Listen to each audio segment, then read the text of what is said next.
Hello everybody, welcome back to Boss Rush Expansion Pass, your place for everything bonus content related for the Boss Rush Network. I am your host this week, Corey Derrick, and alongside me again is that retro code, Eddie V. Hello everyone, hi boss. Hi. Hi Ed. Hi. We get to do it again. Hang out, Yes. talk about games, Nintendo in particular, because we're going to take a look at Nintendo in 2022. So what we're doing, I want to preface this by saying we're recording this before the Game Awards happen, but this episode is coming out in 2022 in January, but we're recording before the holiday break because we want to have some episodes, kind of banked and whatever. So we don't know if Nintendo's announced anything yet. Trust me, we'll probably have an addendum to this episode at some point after the Game Awards, because I'm sure there's going to be like an announcement there or a direct or something that's going to throw a wrench in this whole thing, right, Ed? But Yeah. I want to talk about the games that are coming to Nintendo Switch in 2022. And we're going to use the infographic that Nintendo has provided for fans at this point, which includes Pokemon Legends Arceus, Advance Wars 1 and 2, Reboot Camp, Triangle Strategy, Bayonetta 3, Splatoon 3, Mario & Rabbids Sparks of Hope, Kirby and the Forgotten Land, Monster Hunter Rise Sunbreak, Dying Light 2 Stay Human, Cloud version, and the sequel to The Legend of Zelda Breath of the Wild. Obviously, I think we're going to save Zelda for last because we always do. So... only a couple of these games have firm release dates. I think we're going to obviously get way more than this next year. But this is a pretty solid lineup, I think, first of all, for Switch in 2022. What do you think, Ed? Oh, super strong. Yeah, very good side of the lineup. And I don't even know where to begin. Definitely started the year off with Pokemon. Yeah. Yeah, especially I think the Pokemon game, well, sort of the Pokemon game everybody's been waiting for, kind of like an open-ish world Pokemon.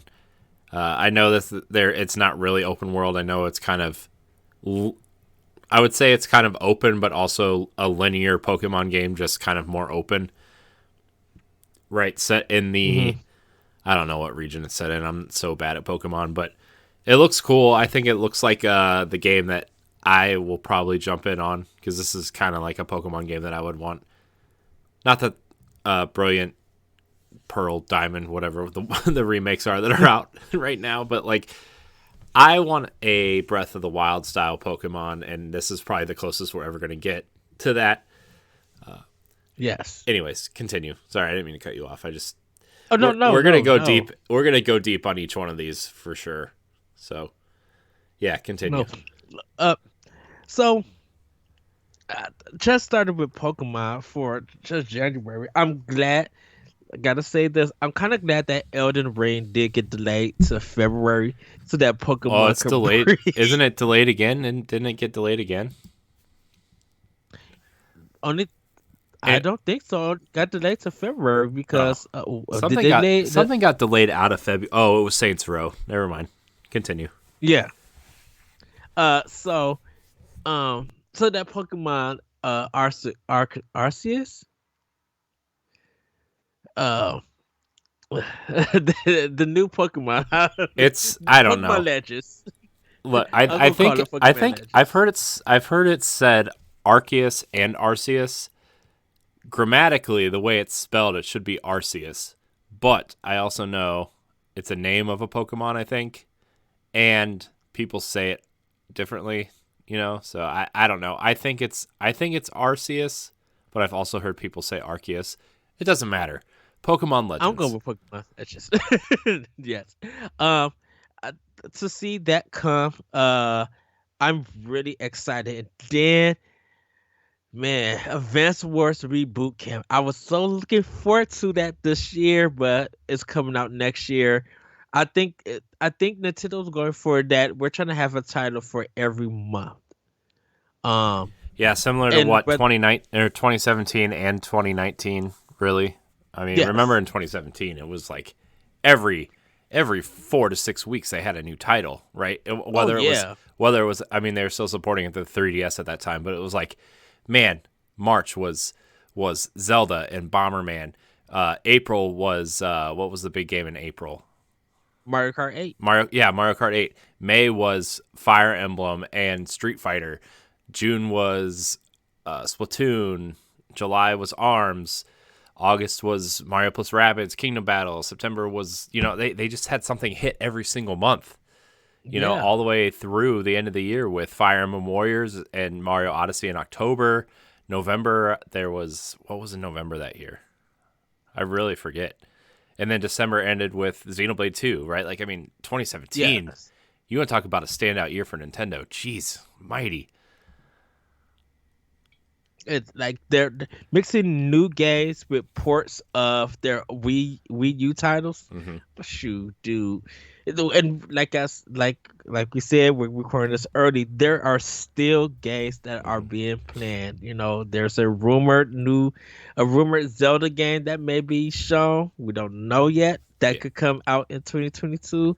There's Um, there's the rumored Metroid Prime trilogy, which I'm sure we'll talk about at the end. I want to talk about a couple rumored games at the end when we're done. okay, yeah, I feel like this is going to be a little bit longer than our last episode, which is great because it's 11 o'clock at night, and I'm ready for bed, but it doesn't matter. We're podcasting because we're bros, and we both have off on this Thanksgiving evening, which is when we're recording this. By the way, not to yes, like date ourselves, but we like I said in one of the other episodes, we want to like kind of bank some episodes and kind of have evergreen-ish kind of topics, but this is a topic I think that's really important to Ed and I specifically because we do this every yeah, year, right? Like I think that us talking about Nintendo and year in review and whatever is really important to especially how we started podcasting like you know. So, yeah, we'll talk about the rumored yes, ones at the end. We'll talk about. I think we're going to talk about the Breath of the Wild sequel at length a little bit. Out of this list that I mentioned, only two games have hard release dates. Pokemon Legends Arceus is coming out. Hold on, I had the list up. It's coming out January 28th, so it's kind of first up. It might actually be out by the time you're listening to this. If you are on free feeds. By the way, Expansion Pass, you can get it 2 weeks early on Patreon, patreon.com/Boss Network. If you don't want it 2 weeks early, you can still listen to it free on services. Like I said in previous episodes, it's just a way to support us if you want to. You don't have to. It's just something that we're offering fans. So, yes. yes. So, it might be out by the time you listen. If you're listening to this, might already be out. And then Triangle Strategy is coming out on March 4th. Oh, that's gonna be a big game. Dude, that game looks awesome. I can't wait for that game. I'm so excited for Triangle Strategy. It's almost like the Final Fantasy Tactics remake that we haven't gotten yet. You know what I mean? Like Yes. one of the only reasons why I owned a PSP was for the War of the Lions remake. Ooh, yeah. That game was awesome, and like the fact that that version is not on Switch yet baffles me. Like the last episode we did together by ourselves, it was like Square's kind of supported the Switch at their own pace and at a good pace, right, with a mix of Hmm. remakes and unique titles that fit the platform, right, which is great. Final Fantasy Tactics War of the Lions, where is that game? Talk about a game that deserves to be on the Switch, man, with the OLED It, screen and like the kind of redone pixel graphics and like the widescreen support. mm, Where's that game at? they have to do physical. You can't just do a digital copy. And no, it's Square Enix. They'll put it on, of course, on PlayStation. But I'm like, no.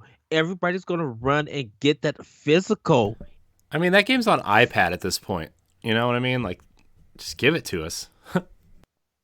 Yes, give us that goodness. Um, yeah. Going to man Kirby, I can't wait to play Kirby. I love the fact that they went into this 3D style game, um, and I could just roam around the world and uh, have that Mario experience, but done in a Kirby style. Like I'm excited for that. Um, Bayonetta 2. Bayonetta 3, I meant. I'm sorry, everybody. Yeah. I had the that game, man. I really thought we was getting Astro Chain too I when I mean, seen the that's what it trailer. looked like. And by the way, a couple things that came out after that. It is the Astral Chain director directing this game, the combat director. So like Mhm. that's why it kind of looked like that, and why like we're probably gonna get some sort of beast battles and stuff. Like I don't know.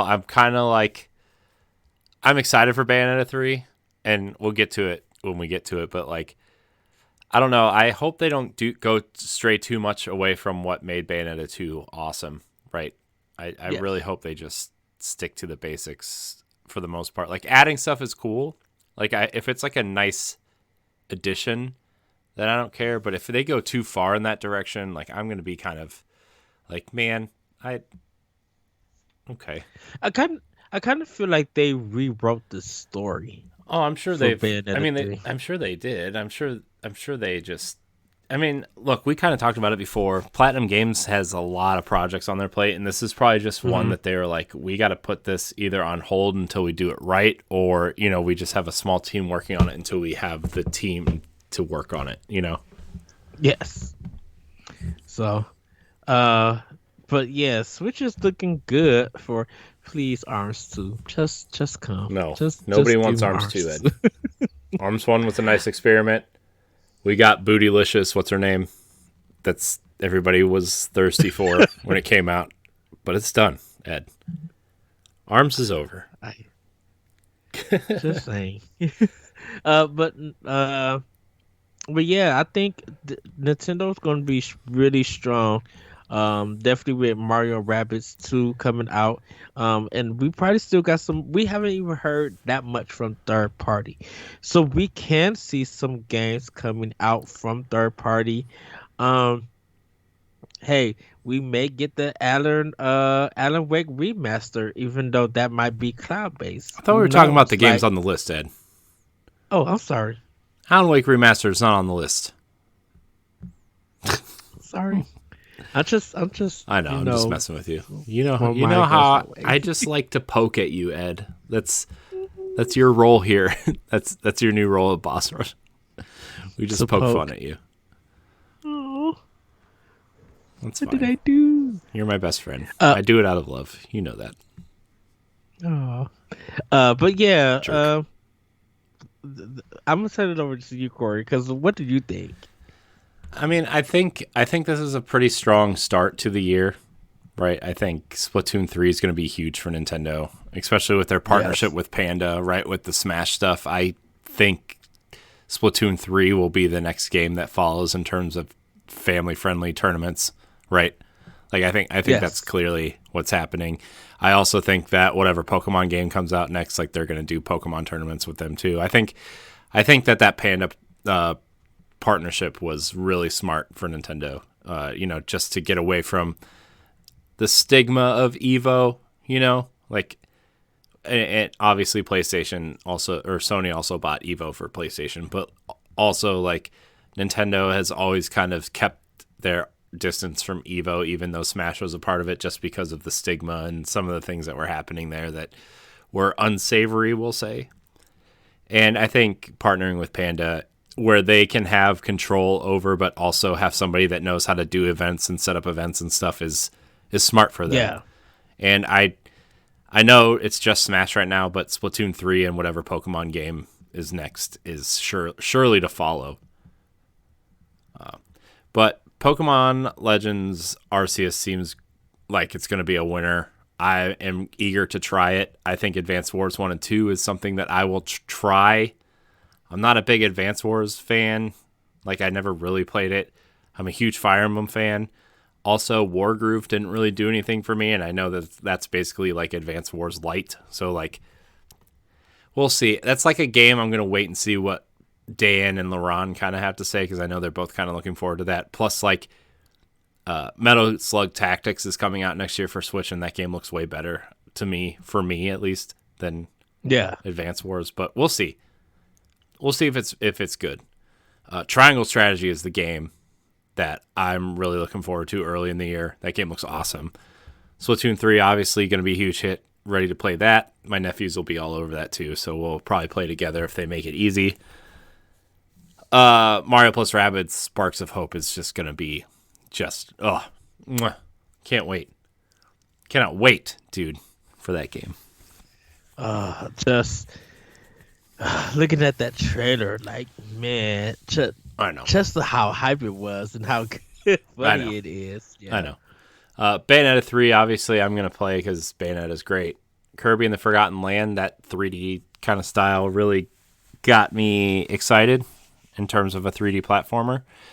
Mm-hmm. Monster Hunter Rise Sunbreak, I just, as of this recording, just got Monster Hunter Rise yesterday, and so far I'm having a pretty decent time with it. And then the sequel to Breath of the Wild is the game that is I'm looking forward to the most. I think that game's going to do a lot for me in a lot of ways, and I'm very, very, very excited to be distracted by that game but when the time comes. So, but yeah, let's kind of, now that we've kind of given our initial thoughts, let's kind of roll through the titles individually. Pokemon Legends Arceus is a third-person kind of exploratory Pokemon game where you're kind of catching Pokemon and bringing them back to your main city to kind of, I guess, battle and go do quests and everything. Like, it's kind of kind of reminds me a little bit of Dark Cloud, honestly, like in terms of the setup where you're kind of have this main town, but you're doing quests outside the town or in dungeons and whatever. So I am excited for this. I hope that it's the game that people want it to be, although I know it's probably not going to be. What are your thoughts on Pokemon Legends Arceus, Ed? Shoot. The Growlithe that they showed. Oh my gosh, people were so upset. People were upset. People were like, "What is this?" People were like, "Not my Growlithe." So we might have seen two different things, because when people seen that Growlithe, they were just like, "I will protect them." And dude, the fan art that came out of that direct was quick. Like, people already were making plushies and everything of that Growlithe. I was just like, wow. Yeah, this one I'm definitely like, I got to get my pre-order in, because I want this game so bad. It looks so good. Now looking at it, and they're probably still working on it, doing some finishing touches for it. I hope it doesn't get delayed. If it gets delayed, I don't know what to do. But I need this game. It looks right up my alley. Everybody knows that I love Eastern stuff. Definitely when it has a Japanese feel to it, like I just truly love it. I can't wait to explore this world, catch Pokemon and everything. I don't know if I'm going to find some new grass types or anything, because I am a grass type fighter. But I'm excited for this, man. I think it's going to probably do 2 to 3 million just the first week at the release. But I'm excited for this game. What excites you the most about it? I mean, besides the fact that it looked like Breath of the Wild Pokemon initially. Like, I mean, that I want to know what excites you about this, because like Pokemon for me is like it's a series I want to be into. I really do. But like there's so many of them now, and like there's this whole end game thing now that people are training for and min-maxing their parties and stuff, that it's like, it's Pokemon now, if you are a lapsed player or just somebody who doesn't really have a lot of time, is really intimidating to get into. But I think the thing for me is, besides the grinding and catching like different Pokemon, like I mentioned, it's that Eastern feel, it's that Japanese feel. Anything that has that aesthetic and that atmosphere, I'm always drawn to. And so to see how certain Pokemon were before they became the ones that we know now, the present Pokemon, it just excites me. Like I love JRPGs. That's one of my big things about Nintendo and like video games. But just seeing this Japanese like style presentation of the game, it draws to me. It speaks to me. That's just like I want to explore this world. I want to find this new Pokemon. I want to be able to catch them. I wonder which Pokemon's gonna make me laugh. The cute animations and stuff. Like it just speaks to me in a sense. Okay. Yeah, I mean, don't get me wrong. I just curious what people are excited for about this game. I'm excited too. Like I said, I think the open world kind of nature of it really is going to do a lot for the series. But at the end of the day, it's still Pokemon, and what is it doing different that the other ones aren't at the end of the day, besides that perspective change. Yeah. We'll probably find out when the game comes out, what new stuff they're doing. I mean, I think their battle system and their mechanics is so familiarized that if they changed it, they people might get upset or something. I think it's just a standard and it just works. So changing it will probably make some people upset. But yeah. That's fine. So the next game on our list. By the way, if you're excited for Pokemon, let us know. Tweet at us. Let us know in the comments of this video or this podcast. I want to know. I really want to know. And if it's out already by the time you're listening to this, tell us what you like about it, because that's going to help kind of shape Pow Block that week, probably, I'm sure, as well. Yeah. So let us know. Then Advance Wars 1 and 2. We're gonna go straight there. For me, I'm excited because I like strategy RPGs. Although I think Advance Wars is a little bit more strategy and less RPG. I don't really know a lot about Advance Wars. I didn't play it. I had Battalion Wars on Wii and I played it a little bit, but I was so distracted by other games. And like the Wii just, we've had this conversation 1,000 times, but like the Wii just didn't really do it for me. I played Zelda and Wii Sports on the Wii and a couple other games like the Klonoa remake and Zack and Wiki, and I played a little bit of A Boy and His Blob, which is coming to Switch, in a couple weeks at the time of this recording, which I'm kind of excited for. But like other than that, I didn't really play a lot of Wii. I was really into Gears of War at the time, so Xbox 360 was like on all the time. But Advance Wars is tangentially something I've always been interested in because Intelligent Systems, this was their other game besides Fire Emblem for a long time. Yeah. And that alone has me interested in this reboot. And if it's the first two games, like I'm really excited for it. I hope it's a little bit more streamlined, I guess, and than Wargroove was. Don't get me wrong, I think Wargroove was a good game. I just feel like it was a little bit too complicated for my taste, moving into more deeper into the game. But if this is kind of Fire Emblem adjacent, then I'm gonna play it.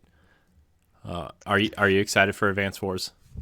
Yes. I've never got the chance to play Advanced Wars 1 and 2. I knew about it, but I was very intimidated by strategy games. And so I thought I would think I felt like I was too young and wouldn't be able to grasp it or anything, and I didn't know how well they would ease me into learning about the game. But I'm definitely looking forward to this. And the main reason, not because it's a reboot, because it's way forward. And everybody who knows me, anyone who listens to me on the podcast, knows how much I love Way Forward. Like how big I love being a supporter of their games, whether they're good or bad, or they just feel like the American Konami back from the 80s for me. They're just that might be a good thing for some people, might sound like a bad thing, but I really love Way Forward games, and I love them just put in the work they do into games. Yes, I didn't get that Bakugan game that they did. And I heard all about that. But I'm excited for them to do this game. It looks funny. It looks really good. The animation looks amazing. Graphics just looks just great. I feel like it's the right game to play on my OLED. Like yes, I will play it on my TV, but it looks like this is the game that I need to do tabletop gaming with. Pop the back open, sit it down, and just like literally go in. So I'm definitely looking forward to this game. Yes, it's on my list. Um, and I think I did pre-order. No, I didn't pre-order it yet, but it's another pre-order that's coming. Nice, nice. Uh, yeah, I'm looking forward to it. I hope it does well for itself. I really do, because Yes, it got moved into the spring, and there's a lot of games coming out in February and March. So I hope they, you know, I know the eShop says April, so we'll see. We'll see. The next game on the list, Ed, we're gonna go Splatoon 3. We're gonna go Splatoon 3. I'm shocked that we're getting another Splatoon, although I guess it makes sense because that game is so popular. But I think they want to integrate a yes, lot more of the online stuff. I think they want to explore a different side of the campaign. And I think they said the Octolings are available from the start, which is cool. I think Splatoon is a great shooter that people can get into and just have some fun. And, maybe you're just like a casual player or something. I hope they make it easier to play with friends. That's the one thing about Splatoon yes, 2 that really kind of bugged me, is like if you don't have four players to play with, then you kind of have to like work the system, and it's just really annoying to play with your friends in this. And I hope that you can just send invites to your friends list and say, "Hey, let's team up. Let's play some Splatoon together.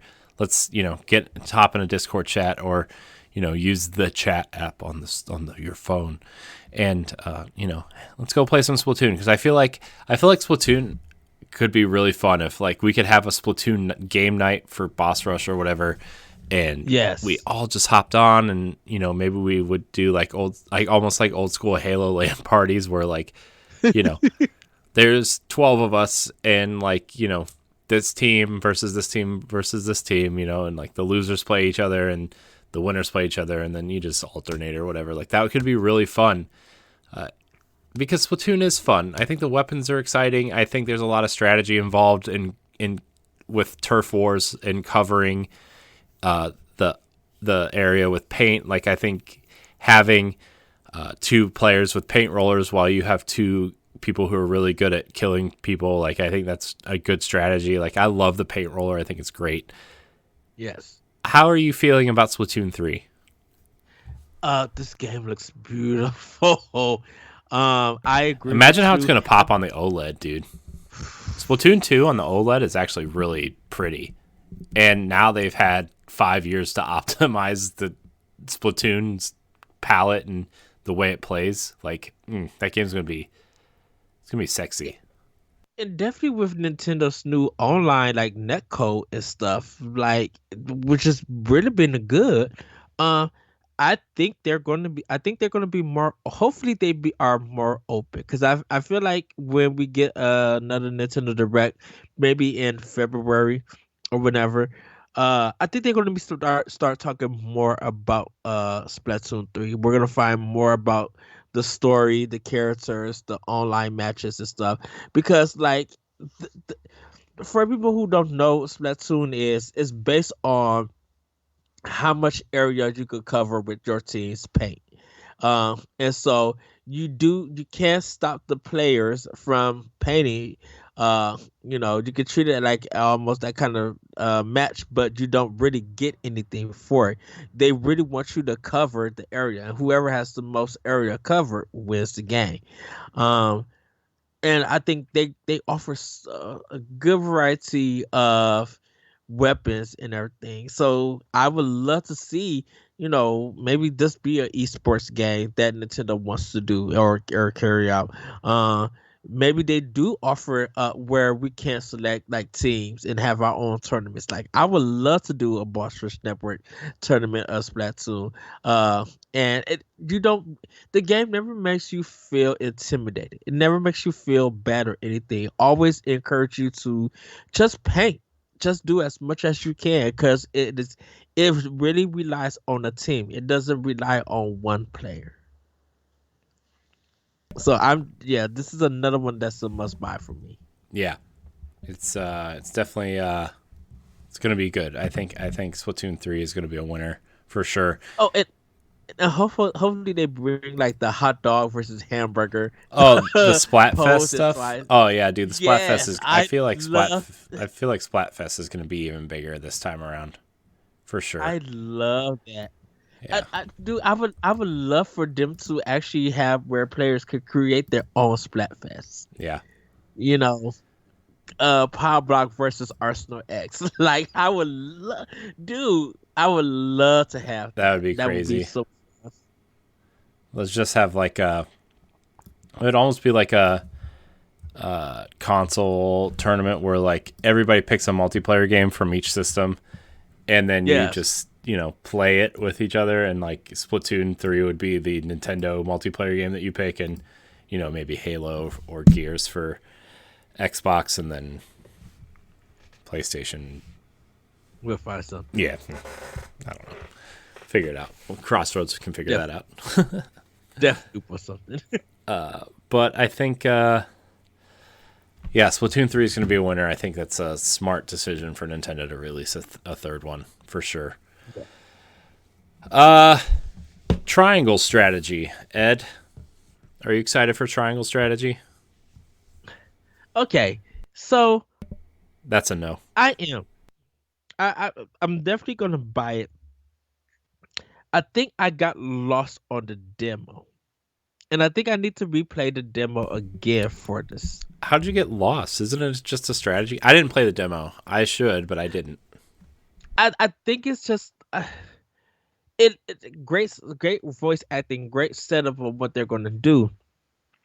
I think I just didn't get far in the demo to play enough to be like, what am I supposed to do? Like, do I place my players and then is it a team going back and forth?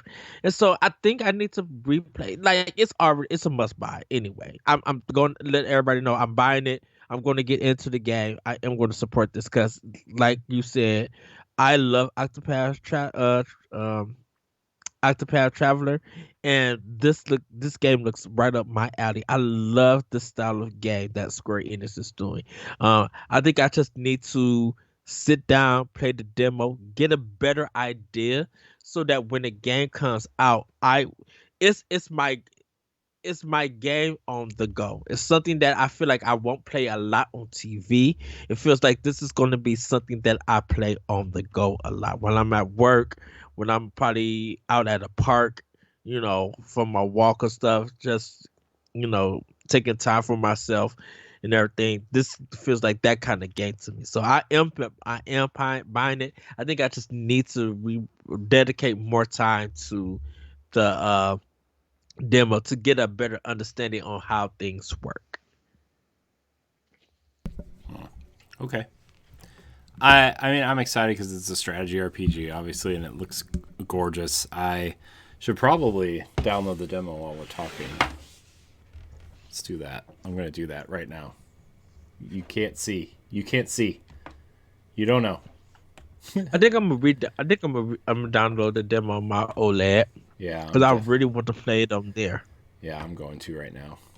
Uh, I think it's really cool, this HD 2D thing that they're doing with with starting with Octopath and then with this and the Dragon Quest 3 remake. I think that's a really awesome engine that they can utilize to their advantage, especially on a console on a handheld console like Switch. I mean, don't get me wrong, Octopath looked great on Xbox through Game Pass, but like it's still it just feels like an engine that should be in a handheld. You know what I mean? Like it's just a really interesting thing that they are doing with that engine. And I mean, remember when we were watching the watch along like during the Nerds Gone Rogue watch along all those years Yeah. ago for the Switch reveal, and that was one of the games they showed, and it was like, wow, that's really what they're doing, and like it popped. Like that was such a unique thing, and the fact that we only have, at this point, one game with that art style, coming up on 2 and 3, like that's cool. It keeps that engine unique. It's not like every small team at Square Enix is using it for something, right? It's not like we're getting a new game in this engine every 3 to 6 months, and it hasn't worn out its welcome, and I think that Triangle Strategy is really going to benefit from that. Yes. Plus the fact that it basically looks like a new Final Fantasy Tactics when we don't have one is like, it's awesome. It's awesome. Good for them. Do you have anything else to say about Triangle Strategy? Besides the fact that I'm downloading the demo right now. I just can't wait to buy it and play it. Yeah. It's gonna be good, I think. I think it's gonna be a good one. It's one of those good ones, as they say. Yes. All right, Ed, Kirby and the Forgotten Land. Do you have anything to say about Kirby and the Forgotten Land? Give it to me. I want this game. I love platformers. I love 3D platformers. I want 100% it. I want to laugh. I want to see what new powers. I want to explore this world. I want to crack up. I want to take photo shots and everything. Give me this game. That's all I can say. Yeah.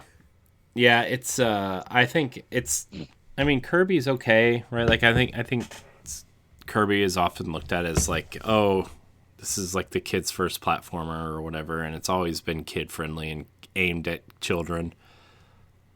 But I think that this is a game where they're aiming to kind of capture a little bit of an older audience. Maybe not like adults, but maybe like someone who would go out and play a 3D Mario game, right? And try to do something unique with that, but probably just like a little bit easier. I think you could do a lot with Kirby in a 3D space. I think the fact that he can his ability swapping ability. Wow, that was a real Austin Powers moment. Let me allow myself to introduce myself a moment. I think that you can do some really unique things with that, and it's going to be almost be like Mario throwing his hat on one of on something and taking it over, but in a like more Mario-esque way, I guess, where you're still controlling Kirby with it. Like I liked Mario Odyssey. I don't think it was the best Mario game by a long shot. I think I missed the Mario 64-esque style where you swap your hat and you get like the wings or the metal suit or stuff like that. But I think you can do something really unique with Kirby in that way, and I think the 3D space really opens that up. And it's like a post-apocalyptic Kirby game, which is really funny to think about. So yeah. So that's cool. All right, Ed, we're getting into the heavy hitters here, I think. We'll start with Monster Hunter Rise Sunbreak. I know we're not exactly the Monster Hunter people here, and I know if Ed and LaRon listen to this expansion pass, they're going to probably roll their eyes so hard that their eyes kind of fall out the back of their heads, but it's okay. We're going to try. We're going to do our best. Sunbreak is the paid DLC for Monster Hunter Rise. It's going to add new monsters. It's going to add new weapons, I think, and new abilities and stuff. I think Monster Hunter Rise was a huge success for Switch. Yes. I think them playing around with some of the abilities that were different from Monster Hunter World while transferring that Monster Hunter World style game to a portable console really benefited people and really allowed more people to try it out, including people like me. Although I think from what I've played of Rise, I still think I prefer stories just because I am more familiar with that genre of game. Mm-hmm. But also, Monster Hunter has always been a game that I've been super compelled to try and play. I think it's almost like the way that people are compelled to play Dark Souls in a sense, where like, yes, it's really intimidating until you get in there and learn what the game actually is, and then like you just have that itch and that hunger to keep going,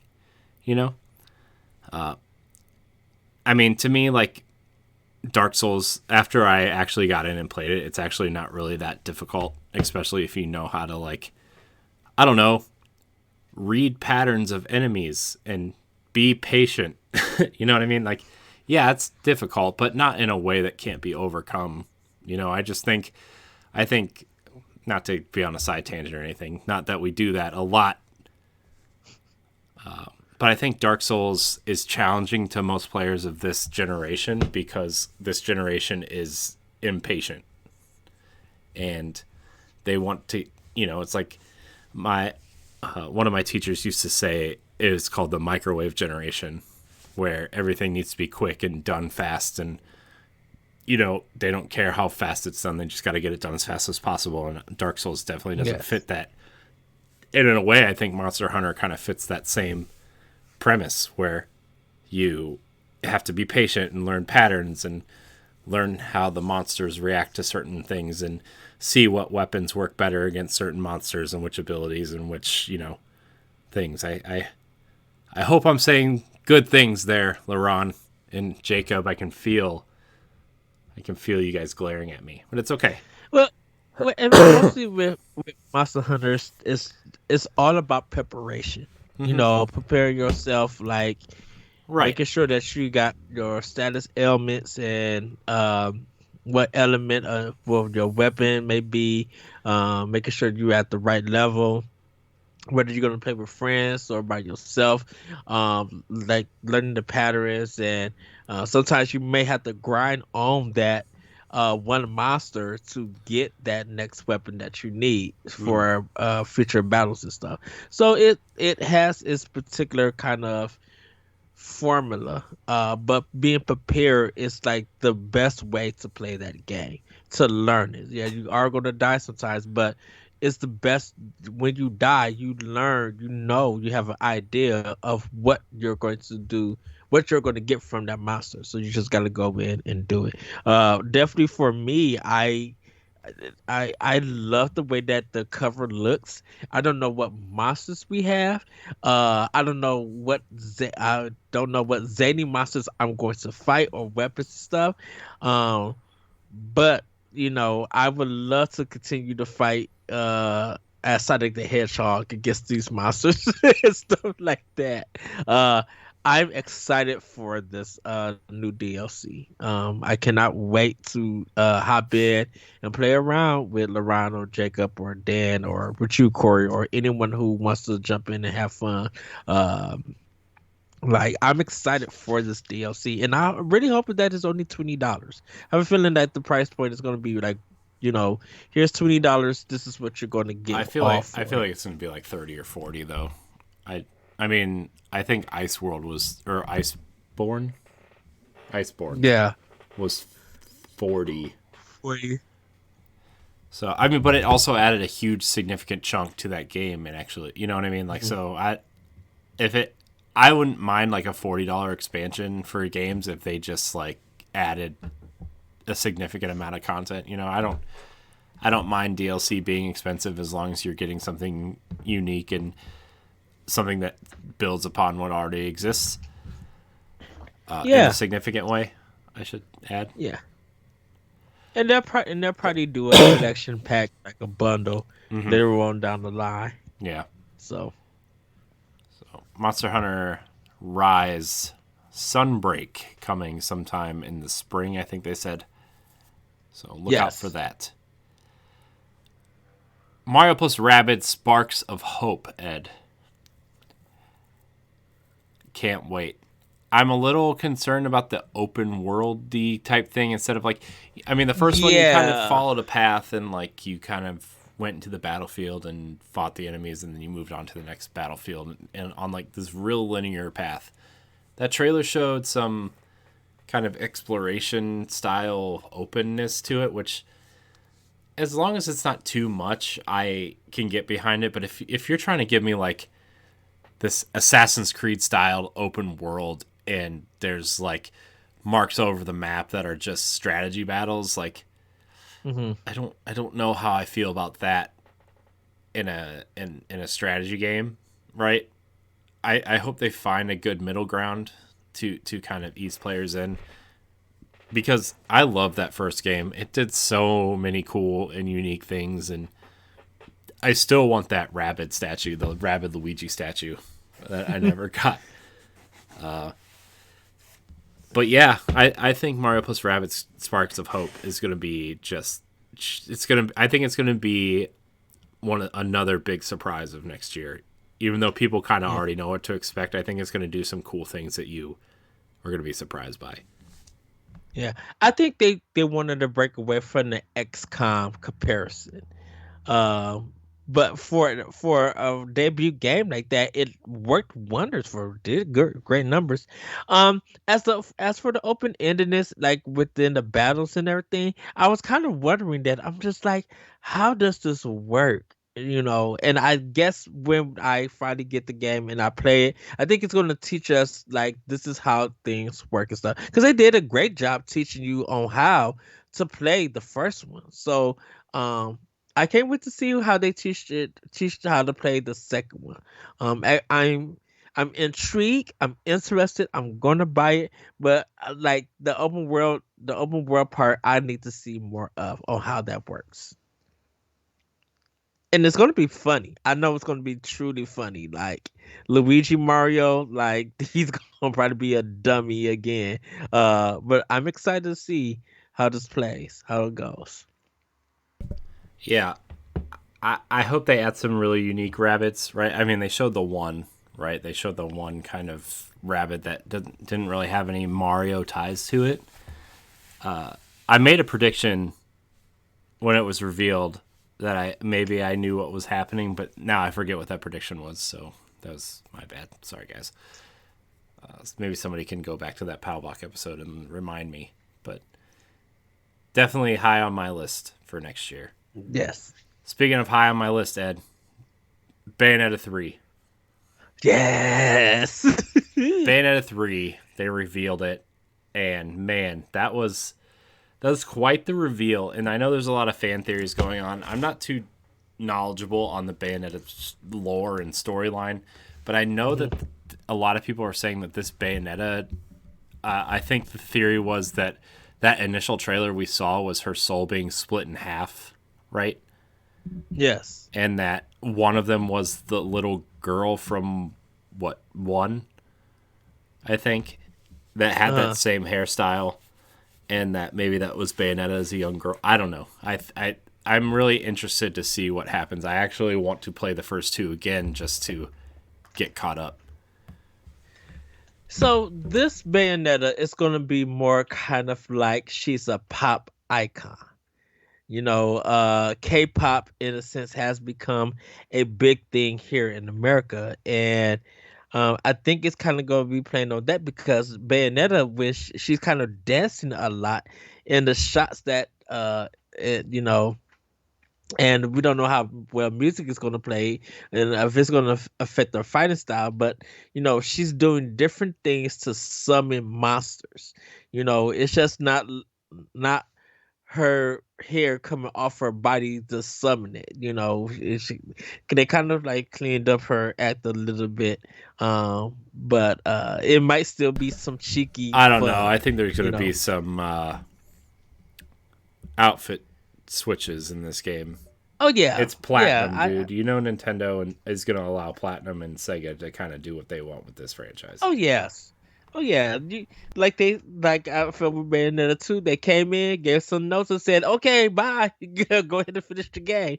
Look, Nintendo is not about censorship, which is surprising. Everybody Clearly, read by about some of that these story. games on the eShop that are just Exactly. totally. If my nephew bought one, he would be in big trouble. We'll just put it that way. So, but I think we're gonna we might get new weapons. It looks like there are gonna be some new monsters in here, probably new combos in the fighting. Uh, Maybe we might get Bayonetta in an Astro Chain outfit. I have a feeling we will. Uh, I bet there's an Astral Chain cop uniform outfit somewhere. oh yeah, Shoot, Especially since that team is working on this, right? Like it's got to be, right? I wouldn't be surprised if that was a secret level, that there was a level of Astral Chain in Bayonetta 3. It'd just be like, oh, this is some You watch, there's going to be craziness. some sort of crossover with Astral Hmm. Chain. I bet those characters are in this game somewhere, somehow. Yes. And we don't know who that final villain was. We don't know who that guy is. And Remember when we freaked out and we're like, it's totally Virgil. They're going to do a Devil May Cry crossover. I mean, I know they're probably not, but like, that would be so oh, cool if that was Virgil. If that ended up being Virgil. I would be amazed. I would be surprised if Kamiya and Capcom actually got to talking again and something happened. I would be very shocked about that. But for Bayonetta 3, um, I cannot wait for this. I scream yes, I scream Queen, Diva. She's an icon, she's a legend, she is the moment. But yeah, Bayonetta 3 is high on my list. And even if people feel like the game is not good or whatever, I think to me personally it's worth the wait. I cannot wait to be doing some new combos and learning it. And just going into these wacky battles and the cutscenes are going to be hilarious because they were in two. They're definitely in one.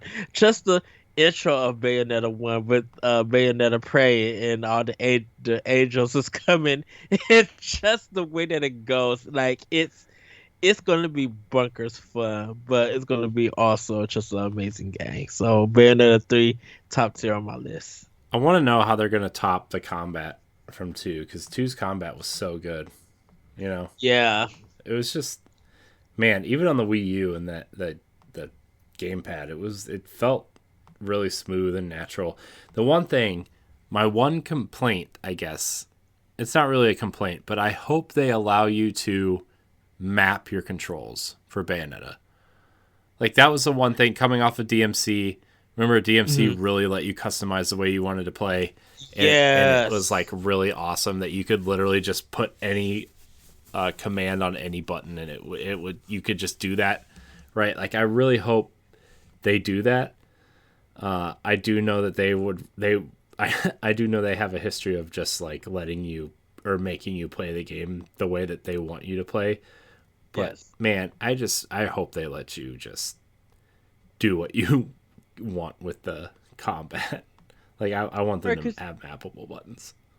yeah, cause you could customize your weapon like layout and stuff. But yeah, I would love to because um DMC Devil May Cry really needed that button layout customization. They needed it bad for me. And I would love to see that happen with Bayonetta 3. Yeah, I mean that the control scheme wasn't terrible for DMC, but like it was nice that they let you change it because it really helped me do a lot more in that game than I was really probably capable of. Yes. So, anyways, Bayonetta 3, very, very, very excited, Ed. Yes. Do you have anything to say about Dying Light 2 Stay Human, the cloud version? I'm probably gonna buy it on another platform. That's probably the right choice based off Yeah. what I played of Guardians of the Galaxy on the Switch. I need to try Guardians. The Oh. thing is like the cloud version, you get to play a little bit for free, and Hmm. I was like, yeah, that's enough. Okay. No, and that's not a swipe against Dying Light 2 No, for a Switch or anything. it's just like the cloud stuff is not the way that you're gonna want to play these games, and I think that you know playing it natively, which I mean we got the first one natively, right? Like the first Dying Light, Yeah. which I think is if you're gonna play that game, like maybe the Switch is the way to play that, but like the cloud version, like I mean we talked about it with Kingdom Hearts a lot, like that defeats the entire purpose of what the Switch is. And like, if you're gonna play the cloud version, you might as well just play it on another platform if you own it. You know, Yeah. man. Anyways, sorry, didn't mean to get on that rant again, but I know it's an easier way to make sure that the quality is all mismatching the other systems, but I'm fine if Dying Light 2 was like designed and played like the regular Dying Light and it's still good. That's all that matters to me. Yeah, but yeah, I don't know. I don't have much to say about Dying Light. I didn't really play the first one because I don't do spooky games. To be honest with you. I have it on PlayStation and Xbox, and I think I'm gonna go do that game, so I could be ready for Dying Light 2. Because they from what people said, it's a pretty good game, so I'm really give it a try. Yeah, I've heard it's amazing. I just don't do scary games. I just don't do spooky games. I'm just not. I'm not that guy. If you want to hear Yes, about spooky games, you can talk to Stoy and Jesse and LeRon. So yes. The level of spooky that you do is Luigi smashing in I the mean, stop stick. yeah, that's the perfect level of spooky for me. 'Cause it's so funny. God, dude, Man, Luigi's Luigi Mansion is Special so 3 is good, so good. so good. Man, port 1 and 2 over. I'll play Dark Moon on Switch. I mean, you should just port every Nintendo first party game to Switch and make it, good. How Yeah. about that? HD it up. Speaking of HD, Ed, we're to the last game on our list here. The sequel to The Legend of Zelda Breath of the Wild. Maybe we'll have a title by the time the Game Awards roll around. I doubt it, but maybe. How do you feel about the sequel? Clearly Skyward Sword inspired, clearly adding some new areas in the sky, maybe some underground. How do you feel? I feel like this is the second game of the trilogy. And if you are a Nintendo Pop Block viewer, back in the day, Corey and I discussed all the possibilities that could be happening. I think we even talked to it about Celeste, like with Celeste, Mm-hmm. about this game, and I am I am ready to now. It took me years to beat the first one. My bad. Mm. I just admit that. How many years, Ed? I'm 4? for it. Gosh, Ed. I'm sitting down and playing this game through because and it's not because I'm hosting Nintendo Pop Block or anything, but I'm going to be like Corey. Did you get to this part, David? Lulu, Celeste, like I'm going to be trying to talk to the boss rush team and then talk to other people. Like, where are you at in this game? Can we talk about these things? Can we talk about this story? Can you tell me about your experience in this town? Like, and it has a darker and deeper message. Definitely with it going into the air. I'm not even worried about what people thought about Hyrule Warriors Edge of Calamity and prequels and all of that. I'm not worried about all of that. I cannot wait to have the discussions about this game. And whether it's a perfect 10 or it's a 9 or it's the same thing or whatever, I cannot wait to get into this game because I feel like I feel like there's so much story to this that the open world is there, but if you really want to go and get the story, you go out and find the story. Mm-hmm. I Um mean, that's how the first one was too, right? Like, I mean, you gotta like you would hit certain memories based on story beats and like mhm. as you progress, but also there was probably at least half of them were things you had to go find in the world, and that was impressive. And then once you pieced it all together, you got a really cool ending, which was even better, right? So Yeah. Yeah, and I hope the weapon degradation, if it stays, it stays. If it goes, it goes. I hope that I actually hope that they give you a weapon that doesn't break and that doesn't take time to like heal or whatever. yeah. Hopefully you just get a weapon that you can always use. I feel like if you pick Well, up a enemy's weapon, that should be the ones that you break. But if you buy at a store or you craft one, it should be able to stay with you as long as it can. my theory with this is that I think they're going to add a layer of crafting to this game where Mhm. there are like here's my thought, and I've been thinking about this a lot, Ed. So I know a lot. I know one of the things people really want back are real Zelda dungeons, right? Like real Zelda Yes. dungeons, and you can tackle them any way you want, right? But at the end of each of these dungeons, like, okay, so you can, like, you know how in Breath of the Wild you can go straight to the end and fight Ganon with like sticks and rocks and stuff if you really feel like it. Yeah.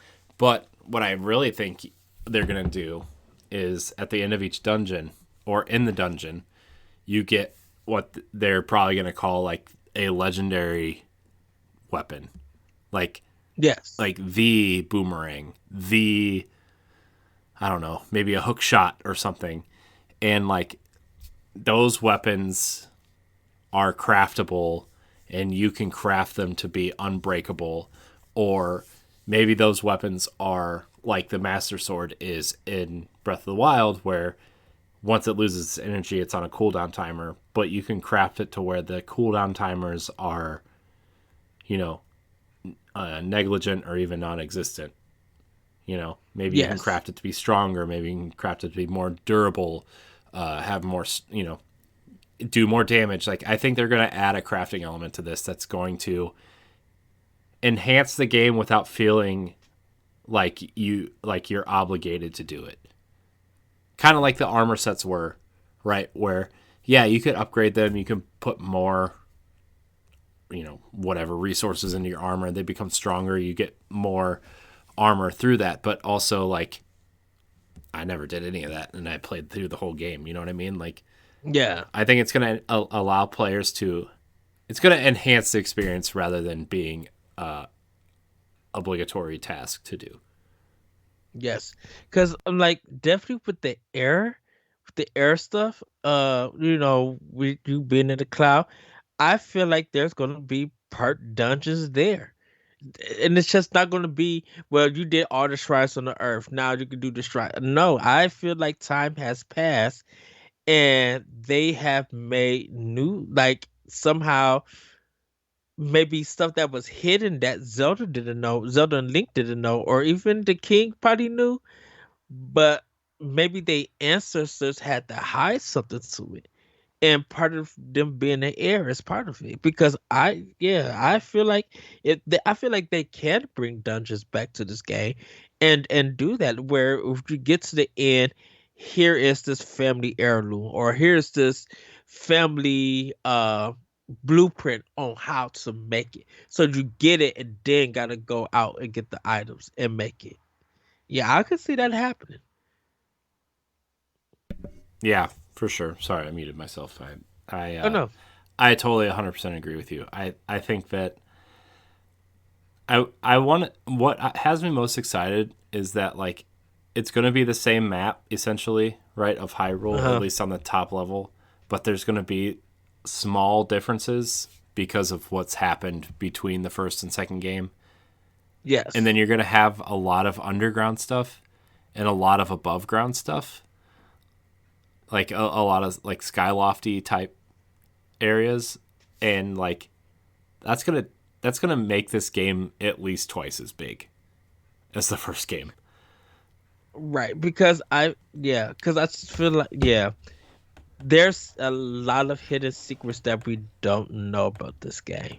Yeah, Oh, no, no, let me phrase that.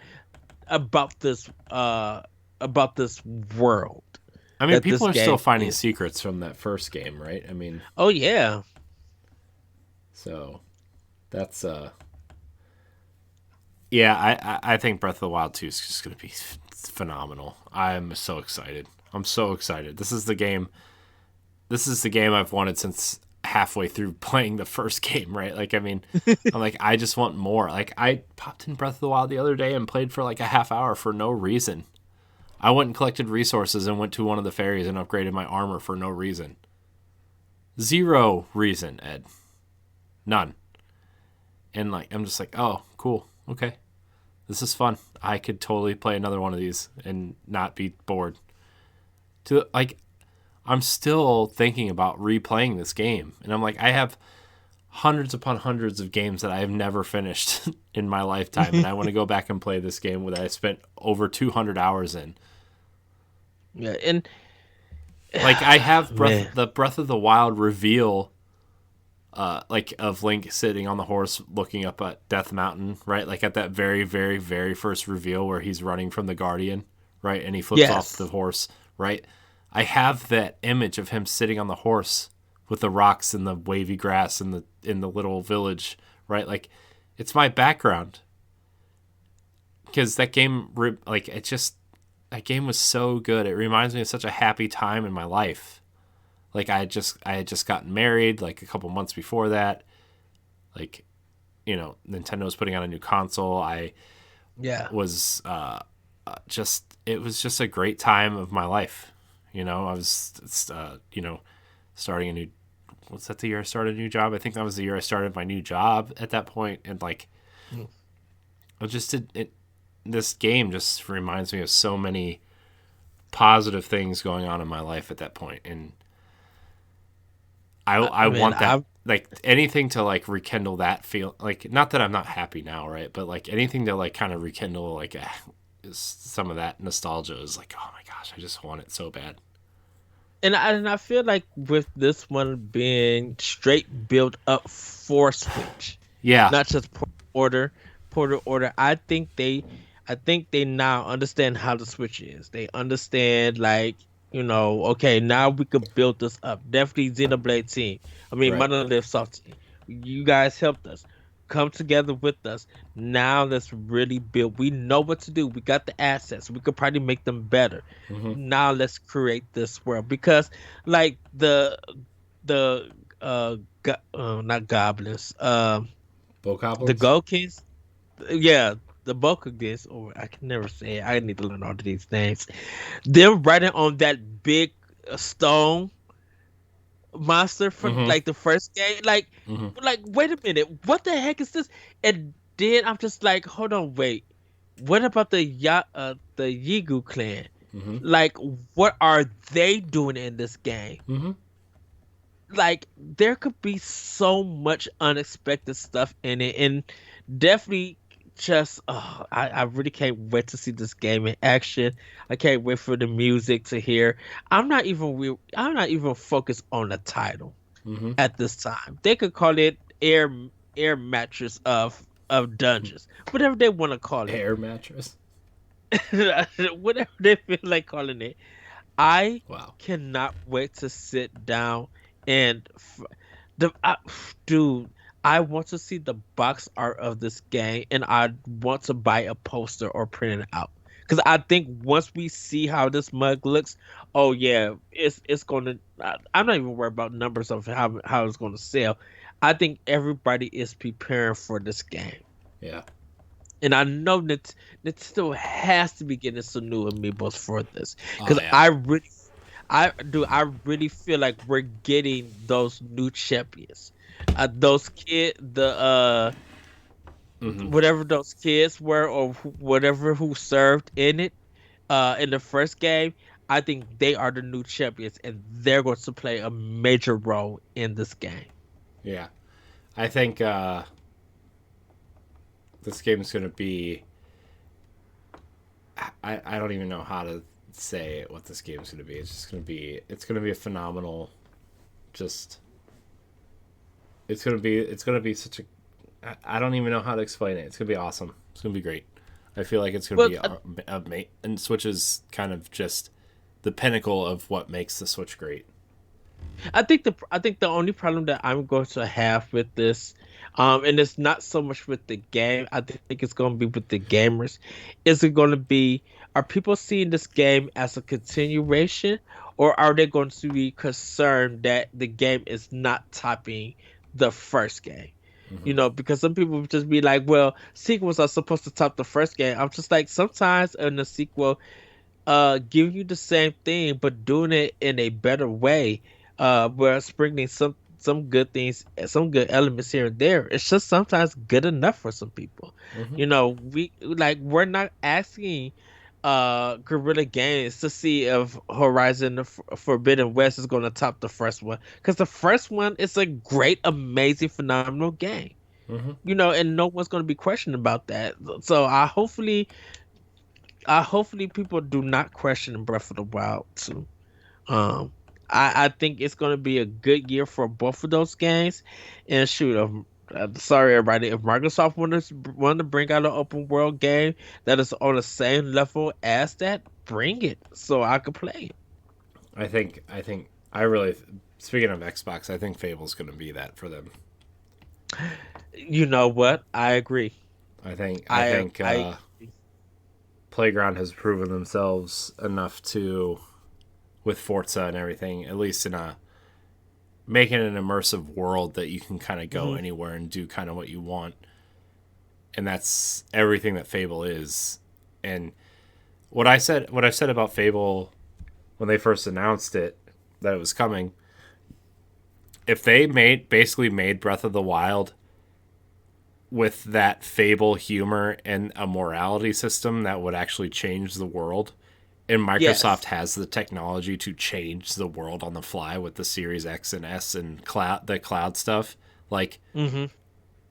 Fable can be something really special for Xbox if they execute it right. Oh, Do they oh, have the capability to do that? I don't know.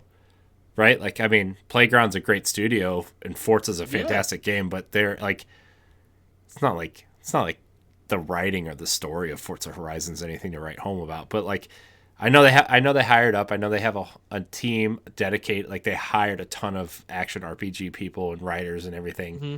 I think they even got some of the original Fable people and Mass Effect people and I think the lead writer is actually from Fallout New Vegas. I think is the lead writer on the game.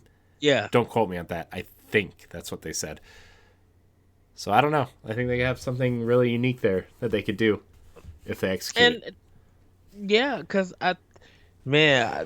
looking at that way, yes, Mm-hmm. this what makes me more excited about Fable. Because the problem that I have with the original Fable on Xbox is that it was it was a little bit some frame rate problems here and Mm-hmm. there, and it had some bugs into it. And for some people, they couldn't finish the game, like Yeah. me. But now looking at that way, because I love Playground, and I think they are more experienced. And I agree, it's not about the story or anything. It's about the game mechanics and the world that you in. If they Mm-hmm. could get that right, because they know how to build a game like Horizon 4 and all, like does these kind of big world open world games. If they could really deliver on that well while delivering what you just said, Corey, man, it's game of the year nomination.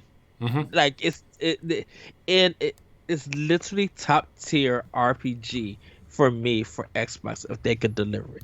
And to get all three of these games in 2022, I wouldn't even be like I wouldn't even be like which one's the best. I'm like, no, if they all are hitting nines or even tens or whatever, it's not about what is the best. It's that we got some of the best Mm-hmm. for all three consoles. Mm-hmm. And that matters most to me than anything. Mm-hmm. Yeah, for sure. So I'm excited for Breath of the Wild too. I think it's going to be something really unique and special for Switch. So we're gonna. Sorry, I thought I was gonna sneeze. It was like one of those like, oh my god, it's coming, Yeah. but then it doesn't. You know. Uh, Also, I have like this really weird stuffy nose right now, and I don't understand why.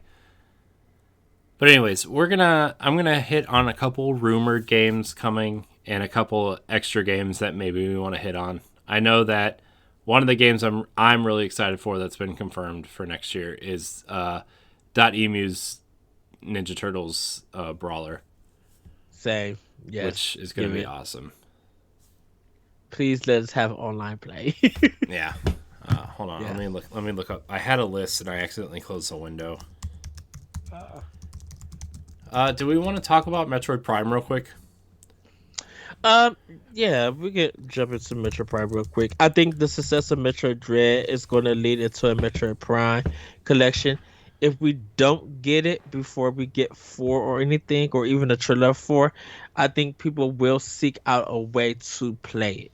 Mm-hmm. Metroid Prime. So, and if that game is still available to buy, I think some people will buy because it was it on the eShop for Wii U for people to buy.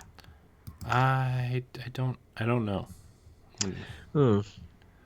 But I think people will find a way to go and play. And everybody do not spend $100, $200 trying to acquire the game from eBay and scalpers and stuff. No, just see if you can find that somebody's garage sale that their mom or daddy is selling it and they don't know what it is, and get it that way and play it. If not, just look for 2 and 3 and play that if you can. And then just watch a video of the games and get caught up and stuff. Yeah.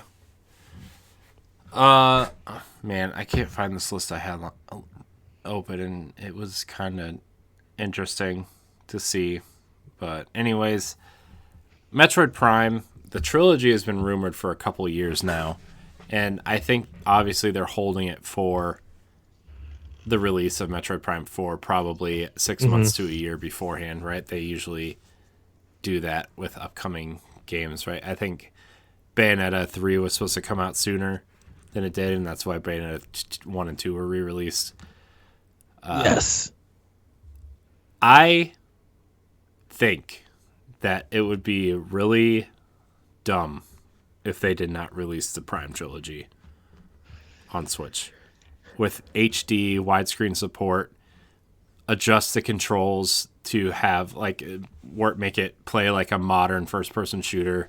I know that Metroid Prime 1 and 2 are stuck on that single stick kind of aim and explore type thing, and if they can adjust the controls, if they do something more than what they did with the Mario 3D All-Stars collection, if they do something more along the lines of like, I don't know, maybe Skyward Sword HD, although I don't think that that's a great port, but they did it. They got it working on a controller, and I really appreciate that. I think it's great for the game. It got me to play it again.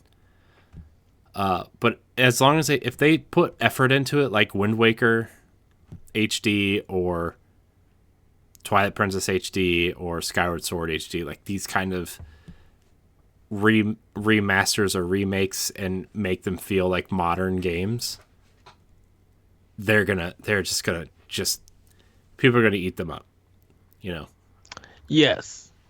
I think Metroid Prime is one of the best games, period. I love that game.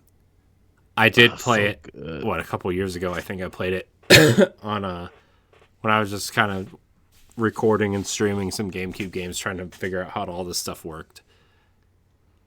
It's a little dated. That single stick really throws me off, and I think that's why Resident Evil 4 also throws me off when I try to go back and play that game. It's because it's stuck to the single stick aiming, because the right stick, nobody knew how to do the camera, and nobody knew that the right stick could be a universal camera kind of swinging stick, and Yes. it was weird going back to an era where that's how you controlled the game. But what do you feel about the Metroid Prime trilogy, Ed? I Man, I love Metroid Prime. I It was a game that I played the demo at some goodie with, and when I got done with the demo, walked to the counter and paid my $50 to buy the whole game. I told the cashier, no, even I'm not even putting the $5. I'm buying the whole game. She was just like, "Oh, really?" I'm like, "Yeah, I want to play it full." Um, and ever since I played that game, it is great. To like Echoes and Corruption, man, they are so good. They're challenging, but they are so good and they're unique in their own way. So to play this now on Switch, definitely with uh I think Nintendo probably now knows, or the developers now know how to use the camera angle and everything to make the game work. Definitely with the people at Retro that they got now from Call of Duty, Battlefield, and I and wanna I wanna Halo. piggyback off that real quick, Ed. Oh, go ahead. Go ahead. So yeah, I I think the art style holds up enough to where you don't have to do a lot of work to the graphics except for up-resing the graphics, right? And Yes. make it widescreen. I think widescreen would do a lot for this game as well. Oh, Please make it widescreen. yes. Which that work's already done in the Wii version, right? 1 and 2 are Uh-huh. widescreen. So that work's already done. You upres it. I think it's stylized enough to where it would look fantastic on the Switch in HD, right? I mean, you see the Dolphin emulator, the way that it's been emulated on that, right? And it just looks Uh, gorgeous. But one thing that the Switch hasn't utilized since kind of the very beginning is the HD Rumble. What if you're in the scanning mode, and when you're looking around a room to scan stuff, and like the rumble gets thicker and thicker as you get closer to the items you're supposed to scan? oh, dude, You know, yes, I yes. think that would be a really cool feature, kind of like the remember in Ocarina of Time, if you had the rumble pack in, right, and Uh, stuff that you were looking for, that it rumbled the closer and closer you got to it. yes, I think that would be a really cool feature for Metroid. because it gives you an indication that hey, you're close to something big. Bam, execute, go search. Yeah, Yes, yeah. yes. And like obviously when you're moving around the world, like you can use the rumble and whatever, that's fine. But like, man, if you could just use that HD rumble for effect on scanning stuff, or during exploration, like maybe, I don't know, use it in a unique way, but like the scanning stuff would be awesome.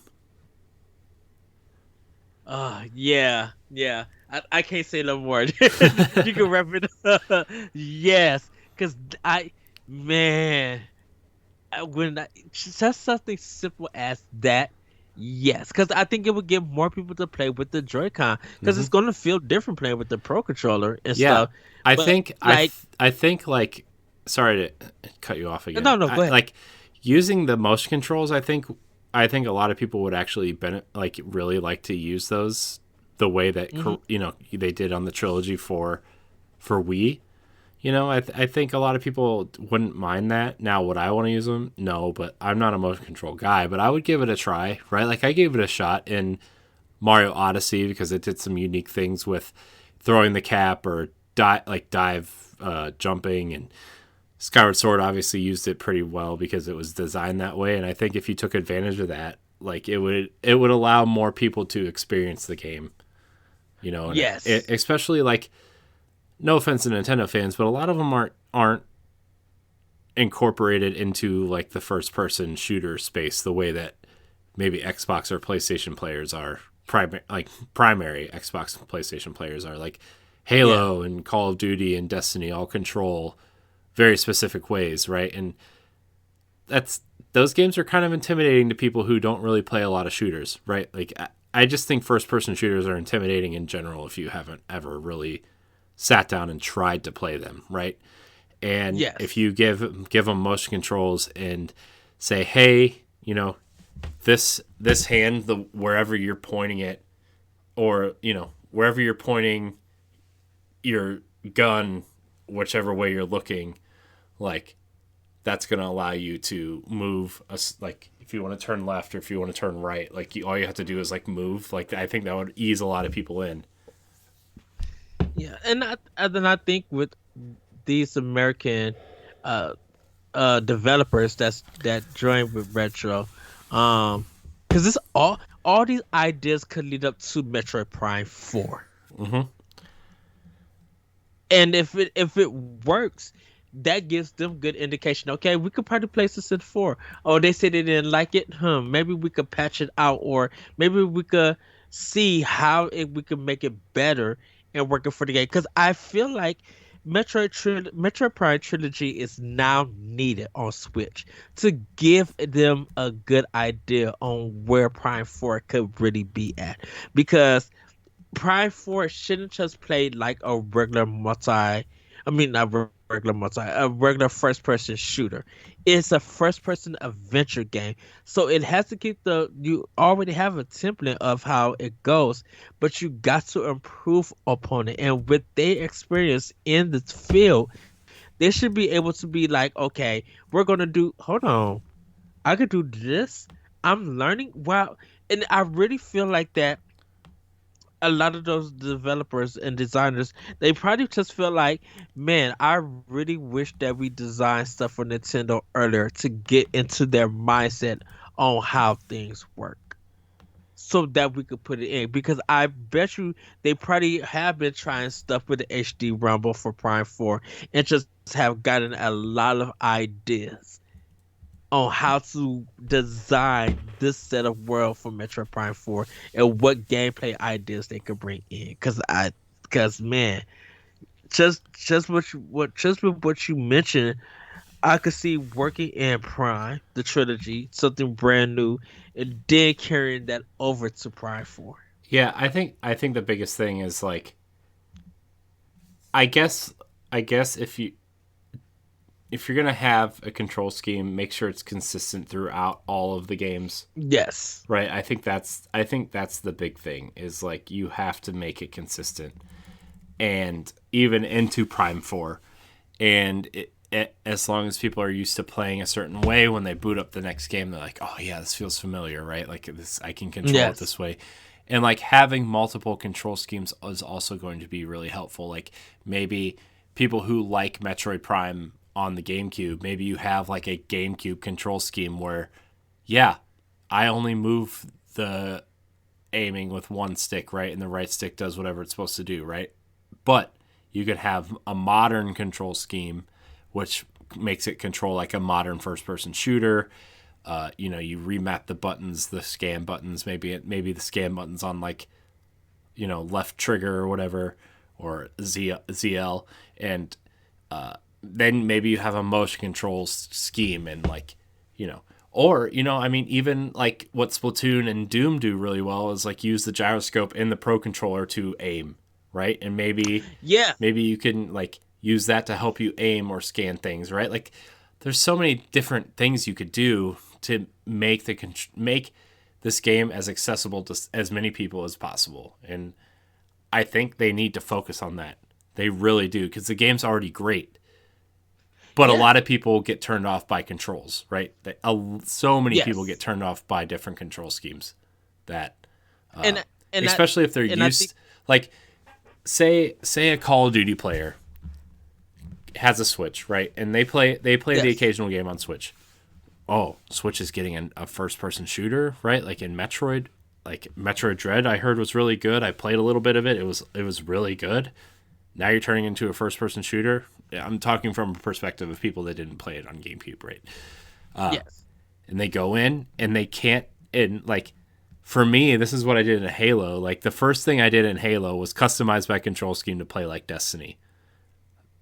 That was literally the first thing I did before I even played a single match, because like the control scheme was so drastically different from Destiny, it turned me off from playing the game.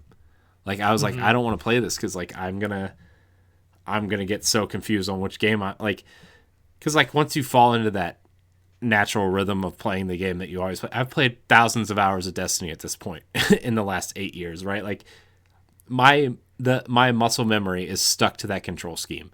So I'm gonna want Yeah. every first person shooter from here on out that I'm gonna play to at least be set up the way that Destiny is. So like Yes. if I'm gonna go into Metroid Prime, I'm gonna want it to play like Destiny. And if it doesn't play like Destiny or Halo, if I can't get my control scheme like that, it's going to turn me off. Now, granted, I'll suck it up and play through it, but a lot of people aren't going to do that. And I think that's why I think that was the thing about Prime when it first came out, because it was kind of it was a different way of playing something in first person. Um because it wasn't a level based game. It was, everything was continuous. Everything was, uh when you got your power, you switched up the directional pad. You weren't picking up ammo. The only I mean only well, you were picking up missiles from defeated enemies and energy, but that is a staple of a Metroid game. It's just now in 3D. Hmm. And I think that with with the way, and it's good that you mentioned Destiny and you playing a lot of hours, because when you do adjust to a game and that it controls, it just feels right. It's hard playing other games within that genre Hmm. with their own control design.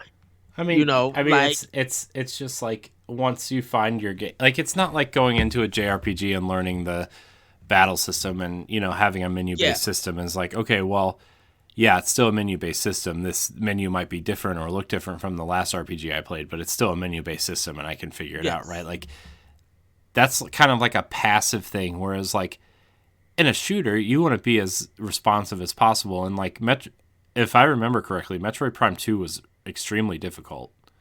And like if you're gonna jump into that game and switching back and forth between your shooter of choice and this, like you're gonna get really peeved and you're gonna turn it off and you're gonna delete it from your system or trade it back into GameStop or whatever. And like yeah, that's not a good look either. So they got to be really careful with how they approach Metroid Prime, and whether it's the first game, which is now the rumor, right, is like, oh well, the first game's done. They might just release the first game and then do the other two later when they have time or after they're done with Metroid Prime 4. yeah. And I think Nintendo is equipped now to allow retro whoever's going to do the port to like really be able to play it like a first person shooter while Mm-hmm. still having that openness to it to make it Yeah. a adventure game. I'm like it was the control screen, the control scheme back when it came out in the 2000s for Metroid Prime. That is very different because like I said, it's good that you mentioned it because Destiny, because I kind of felt that way with Titanfall 2. Like something about Titanfall 2 I adjusted to, and I'm just like, man, I need to play first person shooters like with this control scheme. Mm-hmm. And I knew that thinking about Prime, that it has a different control scheme. I just had to adjust a little bit to it and stuff because I think my muscle memory is that it's a Prime game, so it just plays like Prime. But then you play, but then I play Corruption, and I use the motion controls, and I'm like, oh, this is very different. Yeah, This but work, but this I works think well. I think with that though, like you go into the motion controls knowing that this controller is totally different, right? Whereas like Yes, yes, the pro controller on the Switch or even like the dock for the Joy Cons, right? Like yes, that controller is essentially an Xbox One controller or a PlayStation 4 or 5 controller, right? In terms of yeah. how it feels and what it looks like. It's not like the Wii remote and the nunchuck or the Joy-Con separated. Like Or it even the game controller. Yeah. yeah, that controller that motion is totally different than what you're going to feel in a decent controller, and your muscle memory will be different, right? Yes. So, Because the Pro controller is now, like you said, designed like an Xbox One or PlayStation 4 controller, and because Destiny has kind of set the standard, or whatever first-person shooter that people play a lot and they're accustomed to, they could adjust it now on the Pro controller and play that game that way. mhm, yeah. You know, Is there anything else you want to talk about Metroid Prime trilogy I before we?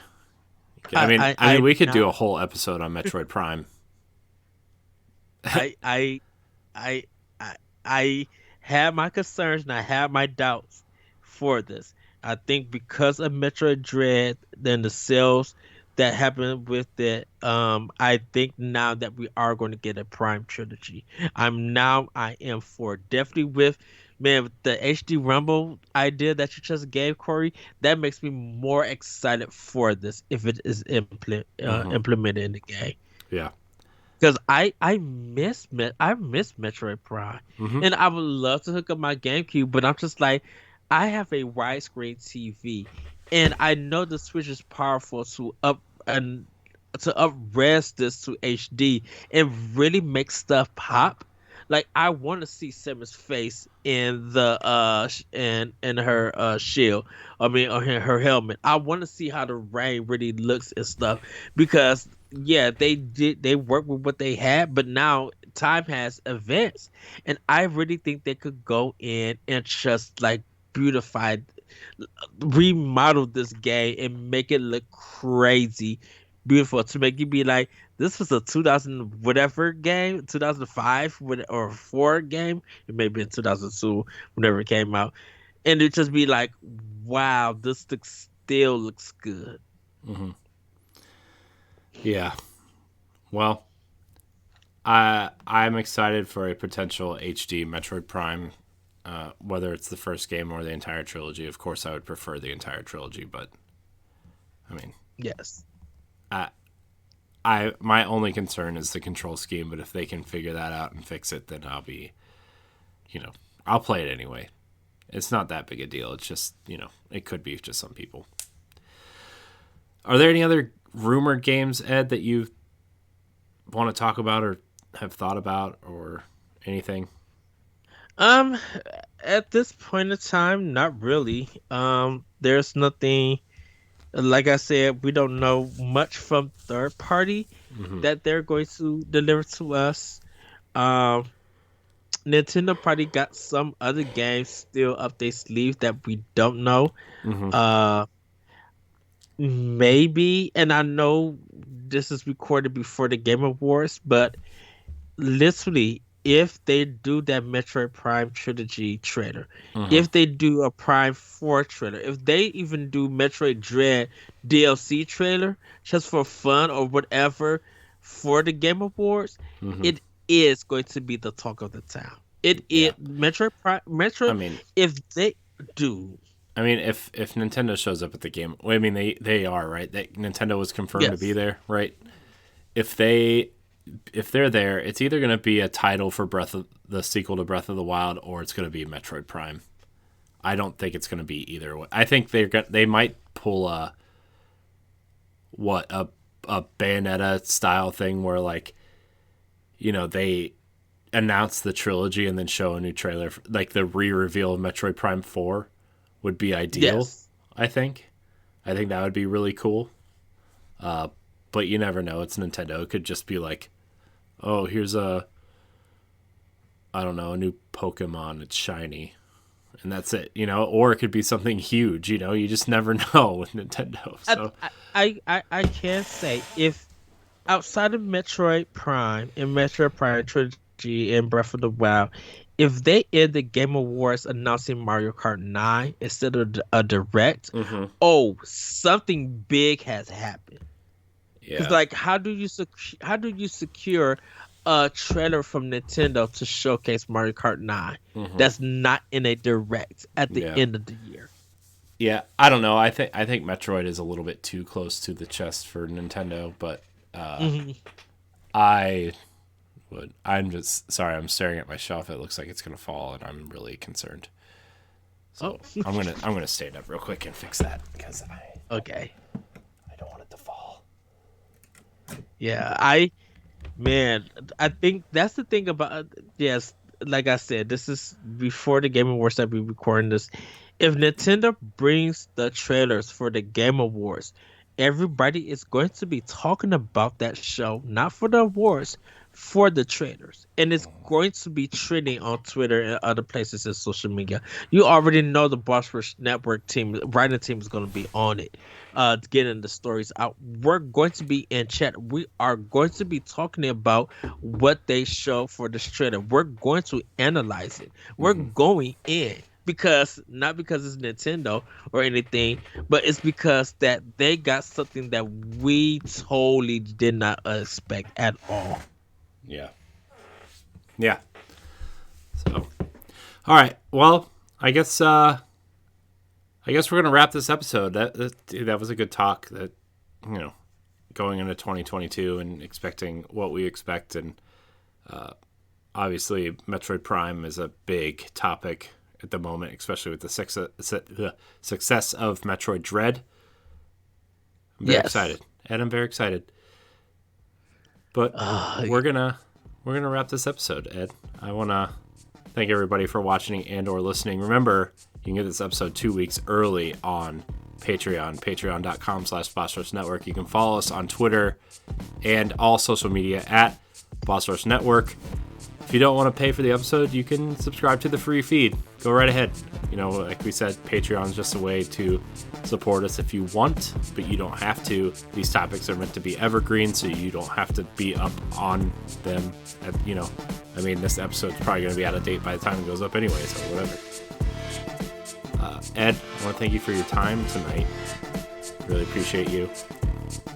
Remember, you can go to bossrush.net to check out all of our content and find all of our shows. Check it out. Very excited. You can follow Ed at that retro code. You can follow me at I am Corey HD.